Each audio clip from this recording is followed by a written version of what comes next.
Good morning. Shri Patel Kevani Mandal upper primary girls school में आपનું हार्दिक स्वागत है।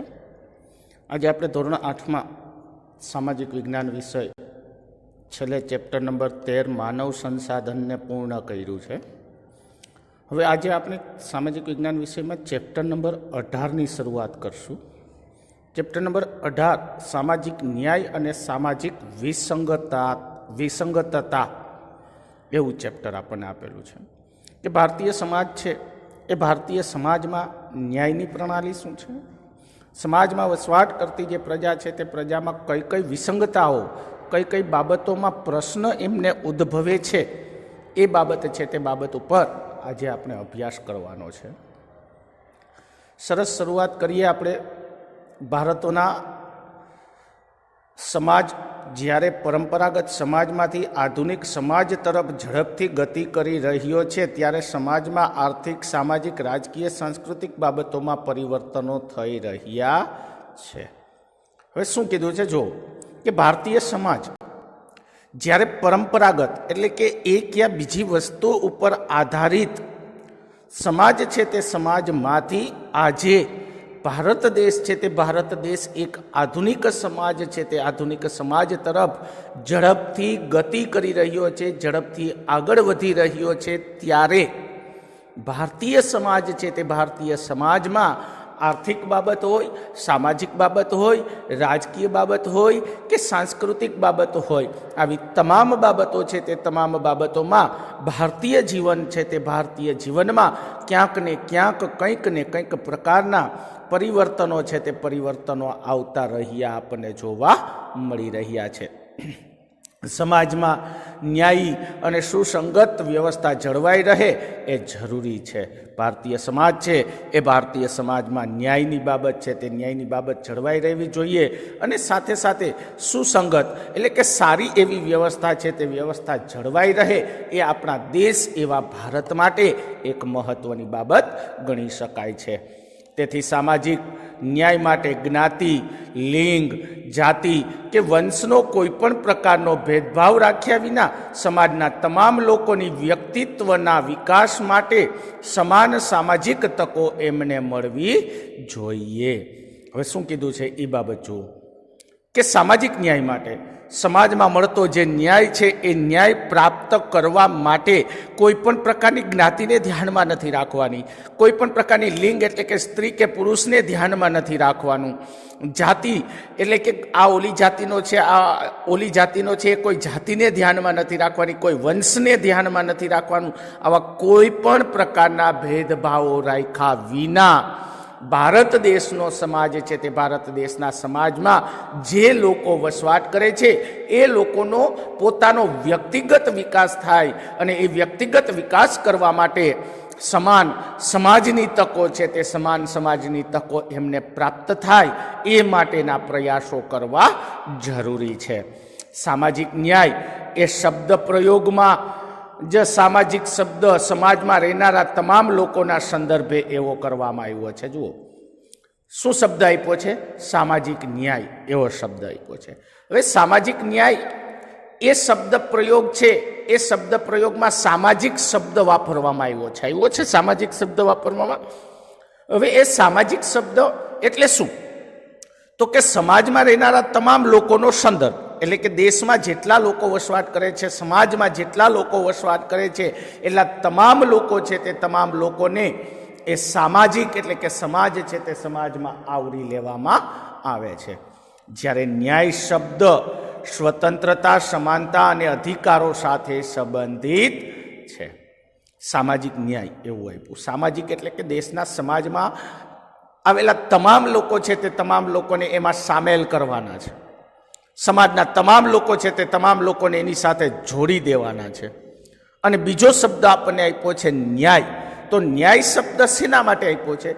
તો કે સ્વતંત્રતાની બાબત હોય, દેશમાં એકાબીજા લોકો વચ્ચે સમાનતાની બાબત હોય, અથવા તો દેશમાં વસવાટ કરતો દરેક વ્યક્તિ છે તે દરેક વ્યક્તિને પ્રાપ્ત થતા અધિકારો છે તે અધિકારોને સંબંધિત કોઈ બાબત હોય એ બાબતનો સમાવેશ સામાજિક ન્યાય છે તે સામાજિક ન્યાયમાં કરવામાં આવ્યો છે।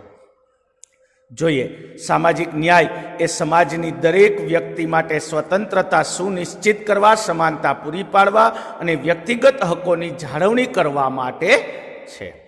સામાજિક ન્યાય શેના માટે આપવામાં આવ્યો છે? તો કે સમાજમાં, દેશમાં વસવાટ કરતા દરેક વ્યક્તિઓ છે તે દરેક વ્યક્તિઓ માટે પોતાને મળેલી જે સ્વતંત્રતા છે તે સ્વતંત્રતાને સુનિશ્ચિત કરી શકે, એટલે કે પ્રાપ્ત કરી શકે. દેશમાં વસવાટ કરતા તમામ લોકો વચ્ચે સમાનતા જળવાય અને એમને મળેલા તમામ પ્રકારના જે વ્યક્તિગત હકો છે એ વ્યક્તિગત હકોની જાળવણી થાય, એના માટે આ સામાજિક ન્યાય છે તે સામાજિક ન્યાયની જાળવણી કરવામાં આવી છે. આમ સામાજિક ન્યાયનો હેતુ સમાજની નવરચના કરવાનો થાય છે.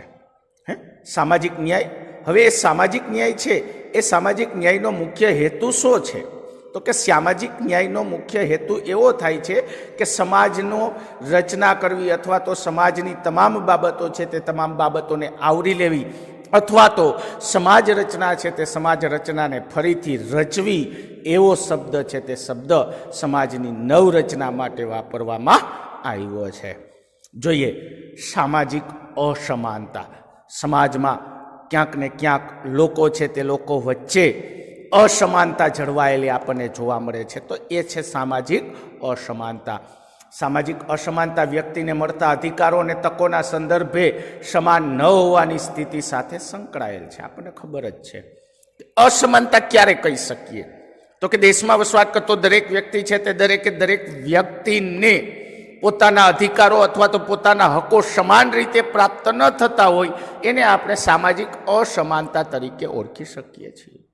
તો આમાં પણ એવું જ કીધું છે કે અધિકારો અથવા તો કોઈ પણ બીજી બાબતો છે તે બાબતોમાં એ વ્યક્તિ છે તે વ્યક્તિને સમાન તકો પ્રાપ્ત ન થતી હોય, એના બાબતમાં એની સાથે સંકળાયેલ જે સ્થિતિ છે તે સ્થિતિને સામાજિક અસમાનતા તરીકે ઓળખી શકાય છે. આપણા દેશમાં શિક્ષણ, રોજગારી, આવક, લિંગ, જાતિ વગેરે જેવી બાબતોમાં સામાજિક અસમાનતા જોવા મળે છે. આપણો દેશ ભારત છે, તો આપણા દેશ ભારતમાં કઈ કઈ બાબતોમાં અસમાનતા જોવા મળે છે? તો કે શિક્ષણની બાબતમાં પણ અસમાનતા જોવા મળે છે, રોજગારીની બાબતમાં પણ અસમાનતા જોવા મળે છે, આવક મેળવવાની બાબતમાં પણ અસમાનતા જોવા મળે છે, સ્ત્રી કે પુરુષની બાબતમાં પણ અસમાનતા જોવા મળે છે, જાતિ જ્ઞાતિની બાબતમાં પણ અસમાનતા જોવા મળે છે. આવી તમામ બાબતો છે કે જે ભારતીય સમાજ છે તે સમાજમાં આ બધી બાબતો છે તે બધી બાબતોમાં અસમાનતા આપણને જોવા મળે છે. અગાઉ લિંગના આધારે સ્ત્રી પુરુષને તેના સમાન કામના આધારે ચૂકવવામાં આવતા વેતનમાં ભેદભાવ કરવામાં આવતો હતો. અગાઉ એટલે કે અગાઉના વર્ષો એવા હતા કે લિંગના આધારે, લિંગ એટલે કે સ્ત્રી હોય કે પુરુષ હોય, એ સ્ત્રી કે પુરુષના આધારે એ કામ તો બે સરખું જ કરે. એ સ્ત્રી હોય તો એ સરખું કામ કરશે અને પુરુષ હશે તો પુરુષ તરીકે પણ એ સરખું જ કામ કરશે. પણ એક સ્ત્રીની બાબતમાં અથવા તો એક પુરુષની બાબત છે તે પુરુષની બાબતમાં જ્યારે એને વેતન ચૂકવવાનું થાય, જ્યારે એને પૈસા ચૂકવવાના થાય, ત્યારે એ બાબત છે તે બાબતમાં ભેદભાવ રાખવામાં આવતો હતો. આ ઉપરાંત સમાજમાં મોટા ભાગે દીકરા દીકરીઓના ઉછેર અને શિક્ષણ આપવામાં પણ ભેદભાવ રાખવામાં આવતો હતો. અગાઉના સમયની વાત કરીએ તો એ દીકરો હોય કે દીકરી હોય, એ દીકરાનો ઉછેર કરવો કે દીકરીનો ઉછેર કરવો, તો એ દીકરો કે દીકરી બેનનો ઉછેર છે તે ઉછેર કરવાની બાબત છે તે બાબતમાં પણ ક્યાંક અસમાનતા જોવા મળતી હતી. તો દીકરો હોય તો એને વધારે શિક્ષણ આપવામાં આવતું, દીકરી હોય તો એને ઓછું શિક્ષણ આપવામાં આવતું. તો આવી બાબત છે તે બાબતમાં પણ આપણને ક્યાંક ને ક્યાંક અસમાનતા છે તે અસમાનતા આપણને જોવા મળતી હતી.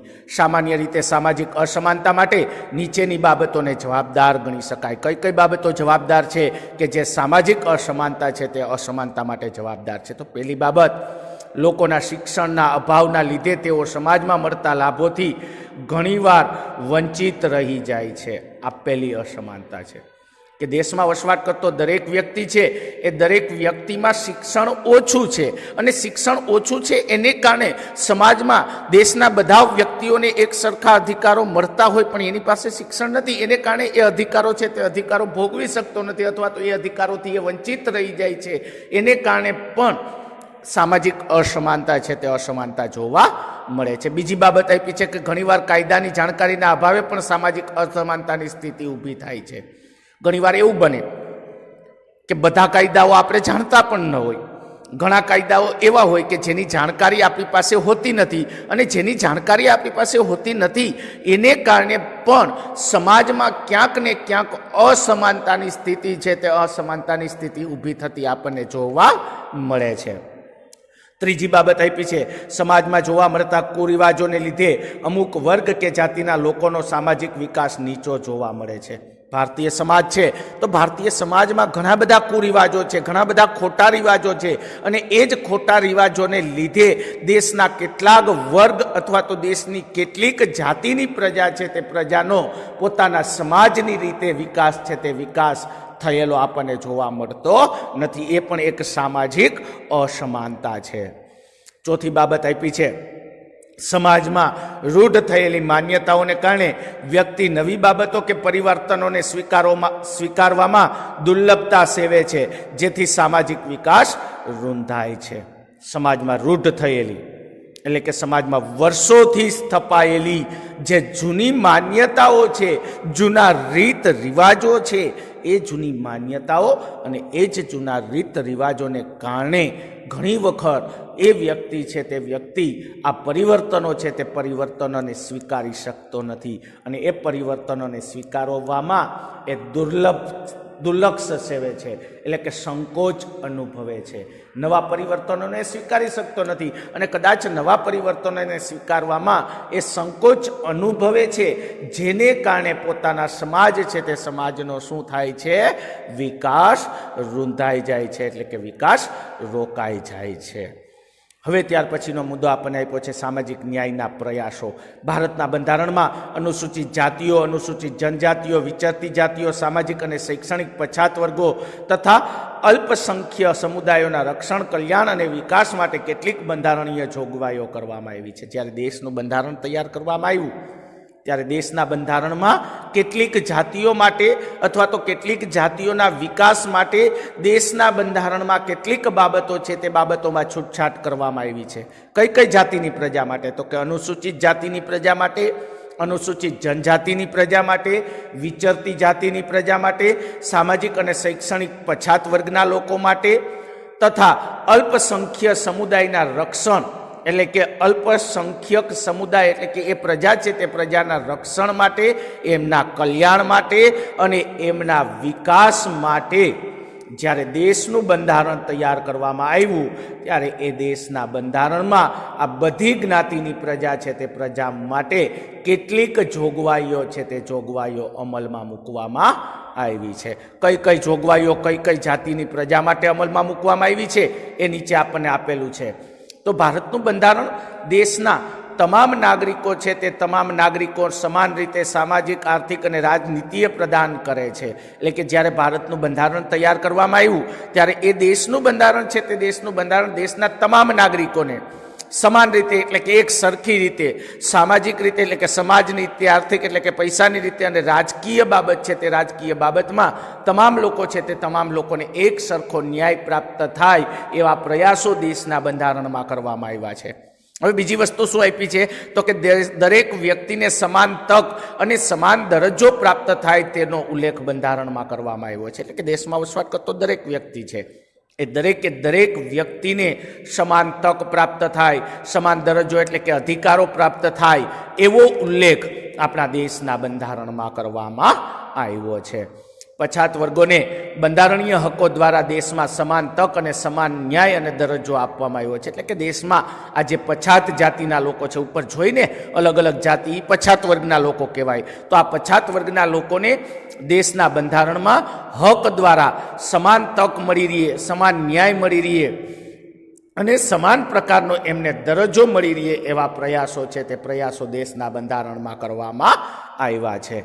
પંચવર્ષીય યોજનાઓમાં પણ આ વર્ગો માટે ખાસ જોગવાઈ કરવામાં આવી છે. પંચવર્ષીય યોજના દેશની સરકાર અને દેશની સરકાર દ્વારા દર 5 વર્ષે અમલમાં મૂકવામાં આવતી જે યોજનાઓ છે એ યોજનાઓને પંચવર્ષીય યોજનાઓ કહેવાય. તો આ પંચવર્ષીય યોજનાઓ છે તે યોજનાઓમાં પણ આ અલગ અલગ જાતિના અલગ અલગ જ્ઞાતિના વર્ગો છે તે વર્ગો માટે દેશનું બંધારણ છે તે દેશના બંધારણમાં ખાસ કરીને અલગ અલગ પ્રકારની જોગવાઈઓ છે તે જોગવાઈઓ અમલમાં મૂકવામાં આવી છે.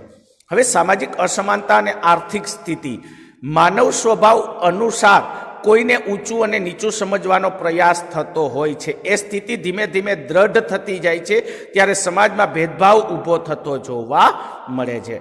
મનુષ્યનો સ્વભાવ છે અને મનુષ્યના સ્વભાવને અનુસાર આપણે એવું વિચારતા હોઈએ કે આ ઊંચી જ્ઞાતિનો છે, આ નીચી જ્ઞાતિનો છે, એવા પ્રયત્ન ઘણી વખત આપણા ભારતીય સમાજ છે તે ભારતીય સમાજમાં પણ થતા જોવા મળે છે.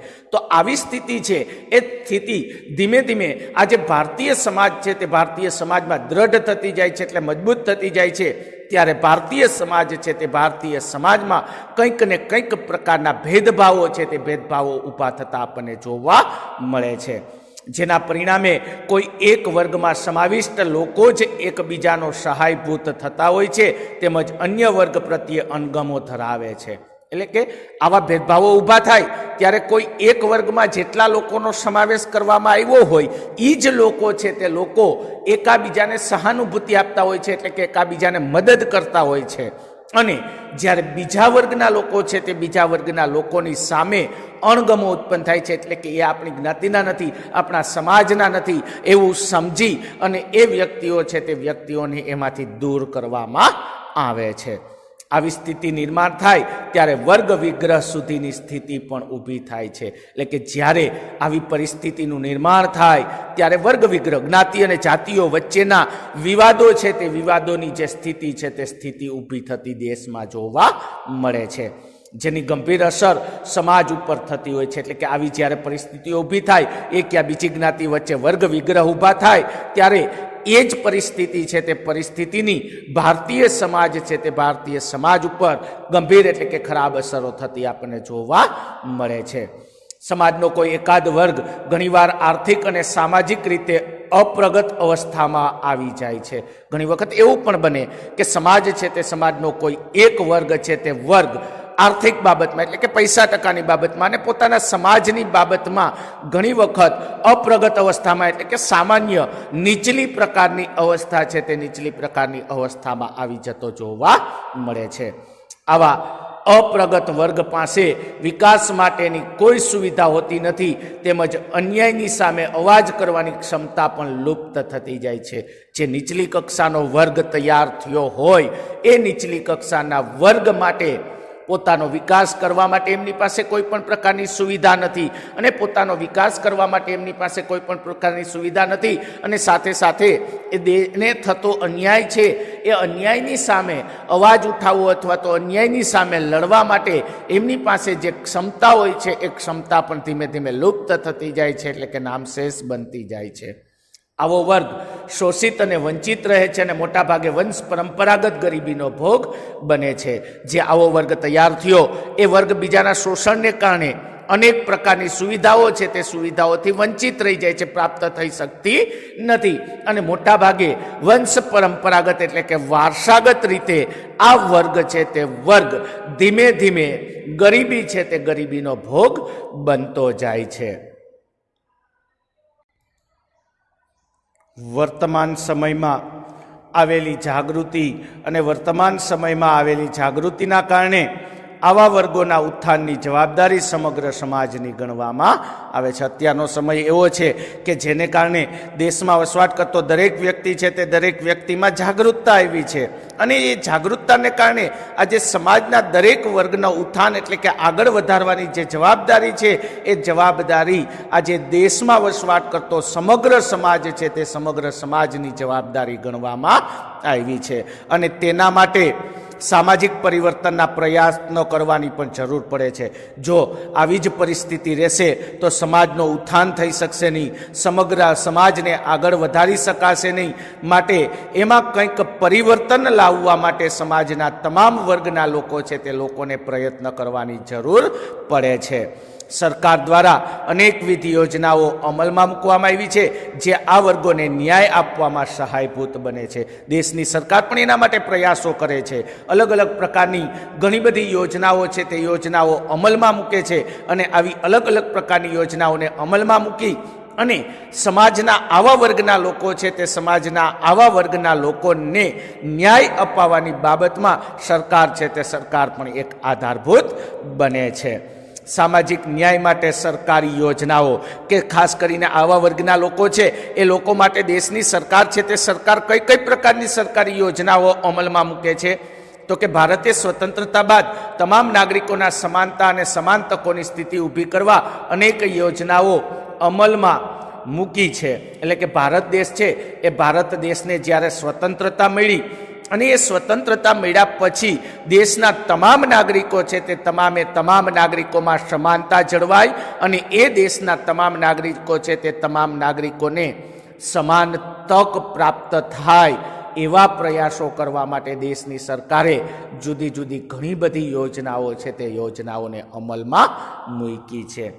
તે પૈકી 2-3 નમૂનારૂપ યોજનાઓ જોઈએ કે સમાજના તમામ વર્ગમાં સમાનતા જળવાય અને સમાન એક તકની સ્થિતિ પ્રાપ્ત થાય એના માટે સરકારે અમલમાં મૂકેલી કેટલીક યોજનાઓમાંની પહેલી યોજના આપણને આપી છે કે સંસદ રાજ્યના ધારાગૃહો તેમજ પંચાયતોમાં કેટલાક મત વિસ્તારો સ્થાનિક ન્યાયની જરૂરિયાત હોય તેવા વર્ગો માટે અનામત રાખવામાં આવે છે.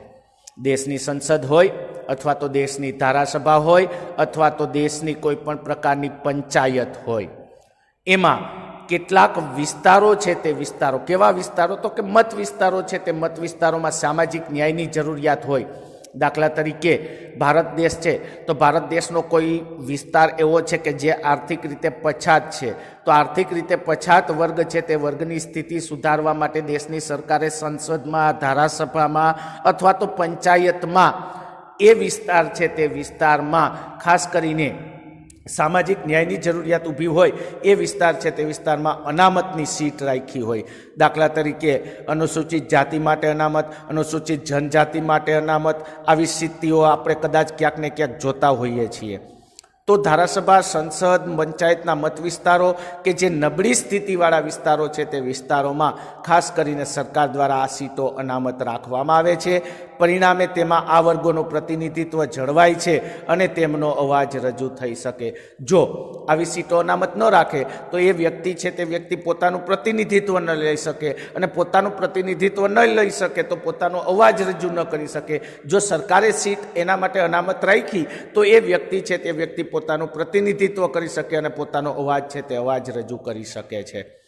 શૈક્ષણિક સંસ્થાઓમાં પ્રવેશ માટે ખાસ વર્ગો માટે અનામત રાખવામાં આવે છે જેથી વંચિત વર્ગોમાં શિક્ષણનું પ્રમાણ વધે અને તેને સમાજની સ્થિતિમાં બદલાવ ન આવે. શિક્ષણની બાબતમાં પણ કેટલીક સીટો છે તે સીટો એ જાતિની પ્રજા છે તે પ્રજા માટે અનામત રાખવામાં આવે. શું કામે તો કે એ પ્રજા છે તે પ્રજા શિક્ષણથી વંચિત ન રહે અને એ પ્રજા છે તે પ્રજાને પણ શિક્ષણ પ્રાપ્ત થાય અને સમાજની સ્થિતિ છે તે સમાજની સ્થિતિમાં બદલાવ લાવી શકાય. એના માટે શિક્ષણની બાબતમાં પણ સરકારે કેટલીક સીટો અનામત રાખી છે.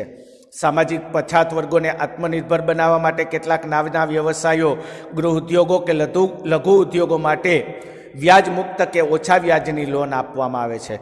જો સમાજના કેટલાક પછાત વર્ગના લોકો હોય, હવે સમાજના કેટલાક પછાત વર્ગના લોકો છે તે લોકોને આત્મનિર્ભર બનાવવા, સમાજના બીજા લોકોની સાથે લાવવા માટે સરકારે એ લોકોને કેટલાક નાના વ્યવસાયો શરૂ કરવા માટે અથવા તો પોતાની ઘરે ચાલતા ગૃહ ઉદ્યોગો ચલાવવા માટે અથવા તો પોતાની ઘરે ચાલતા લઘુ ઉદ્યોગો ચલાવવા માટે ઓછા વ્યાજે અથવા તો સાવ વ્યાજ વગર લોન આપવાની યોજના છે તે યોજના પણ દેશની સરકાર છે તે સરકારે અમલમાં મૂકી કે જેથી કરીને ઓછું વ્યાજ હોય અથવા તો હાવ વ્યાજ ન હોય એવા સ્થિતિમાં એ લોકોને લોન આપે તો એ લોકો છે તે લોકો પણ પોતાનો કંઈક ઉદ્યોગ છે તે ઉદ્યોગને ચલાવી શકે. રિક્ષા જેવા વાહનો ખરીદવા પણ લોનની સુવિધા આ વર્ગો માટે કરવામાં આવી છે કે જેથી કરીને એ રોજગારી કમાઈ શકે. રિક્ષા જેવું વાહન ખરીદી શકે તો એ લોકો રોજગારી કમાઈ શકે. એના માટે પણ દેશની સરકાર છે તે સરકાર દ્વારા લોન આપવાની સુવિધા એ વર્ગની પ્રજા છે તે પ્રજા માટે અમલમાં મૂકવામાં આવી છે. જેનાથી વંચિત વર્ગો આર્થિક બાબતે આત્મનિર્ભર બને, કે આવી સગવડતા દેશની સરકારે આપી છે જેનાથી જે લોકો સમાજના લોકો એવા છે કે જેને આવી સુવિધાઓથી વંચિત છે એ લોકો છે તે લોકોના વર્ગના લોકો છે તે લોકો પોતાની રીતે આર્થિક રીતે આત્મનિર્ભર બને, એટલે કે પૈસાની ટકાની રીતે પોતાની રીતે પોતે કમાણી કરી શકે.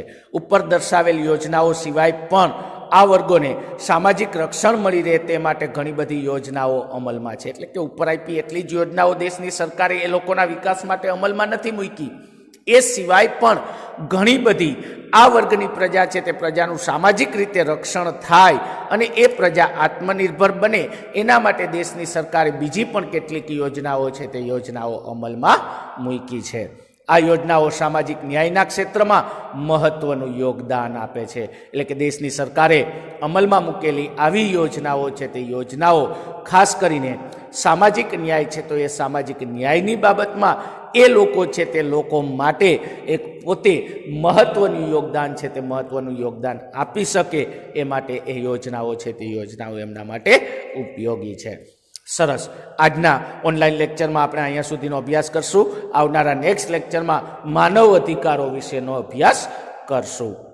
આજનો લેક્ચર આપણે અહીંયા પૂર્ણ કરીએ છીએ. આભાર.